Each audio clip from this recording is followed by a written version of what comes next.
So King Power then, Leicester City at home to West Ham. Leicester recalled Chilwell after that slight sort of disciplinary problem. Mende kept Ndidi on the bench, who was coming back from injury. Tielemans was in for Pratt.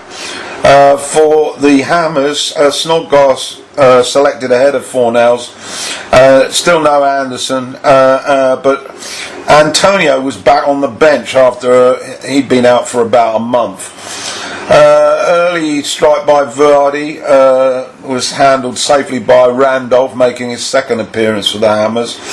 But then on 24 minutes, Ricardo threw into the box, and his pace across the box, his effort, and Barnes was there at the far post to tuck it home 1-0 to the Foxes. Shortly after that, Jamie Varney cleared from near his own penalty area and pulled up immediately. Looked like a problem possibly with the hamstring or the groin. Anyway, he was replaced by Iheanacho. Into added time, some excellent work on the left by Barnes, and once again he got his cross perfectly in for the running Ricardo, who hit a neat strike past Randolph, and it was 2-0 to Leicester. That was the score at the break, and then into the second half, on 50 minutes, Ndidi managed to get in a tangle with Haller, and the West Ham striker fell to the ground. Referee awarded a penalty. VAR agreed with that, and Noble stepped up and he converted to pull the game back to 2-1. However, after that, Leicester really upped the ante, although they did have to survive a bit of a scrambled action in their own box, which Schmeichel managed to deal with eventually. At the other end, Randolph saved from Perez, and he also denied Madison with a really great save shortly after from distance. And then another incident in the box, this time West Ham's box. Ogbonna managed to collide with Iheanacho. Referee had pointed to the penalty spot again, and Perez stepped up to convert 3-1 in the absence of Vardy. That was on 80 minutes. And then Perez managed to get his brace a little later after some good approach work, and as an assist from Iheanacho, he slotted the ball into Randolph's right hand corner and it was 4-1 to the Foxes, and that's how it finished. Final score at the King Power then: Leicester City 4, West Ham 1. So to Wednesday's three fixtures then in the Premier League. Let's start off at Old Trafford. Manchester United versus Burnley. Reverse fixture a few weeks ago. United comfortably won by 2-0. It didn't turn out quite like that last night, however. Williams retained it left back instead of Shaw, who was on the bench. Matic and Mata in midfield for the Reds. Of course, no Rashford. For Burnley, relatively unchanged, apart from Loughton came in for Barnsley at right back. Early worries for the Red Devils when Wood had a header from about 6 yards that went slightly wide.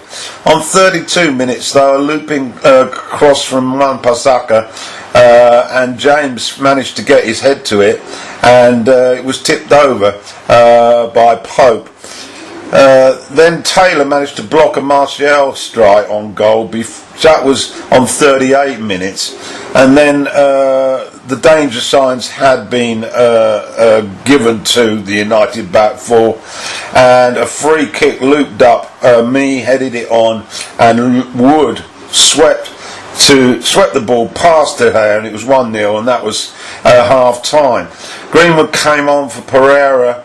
But it wasn't long before Burnley had doubled the lead. Rodriguez, a speculative shot from the edge of the box, caught De Gea unawares, and it was past him in a flash, and it was 2-0 to Burnley.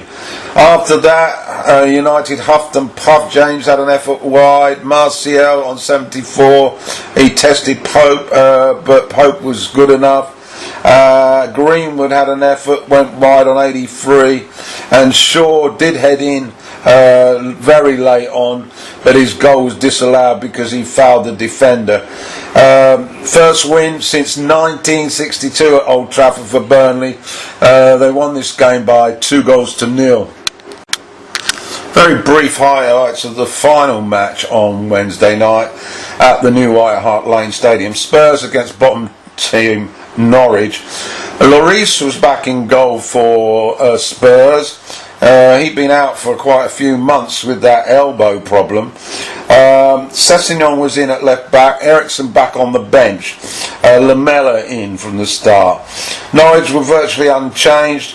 Early action, 9 minutes. Lamela volley was pushed wide by Krul, and then up the other end, Pukki had a chance, but his effort was poor. 23 minutes, Son, his first opportunity, and he shot way over. And a little later, he had another chance in the box, left side of goal, but he hit the side netting.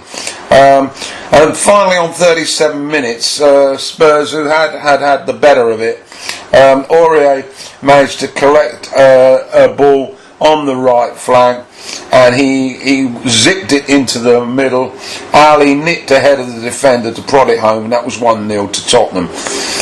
That was it at half time. Second half, shortly into the second half, Aarons was brought down in the box, and the referee awarded a penalty, and Pukki stepped up to convert, so we're back to 1-1. After that, Spurs were definitely had the better of things, and eventually, after Daly was put through into the penalty box on the right side, his shot had a massive deflection which whipped over to the far post, and Son was there to head it home, and that proved to be the winner. Jose was happy, and Spurs had taken this game. They won by 2-1.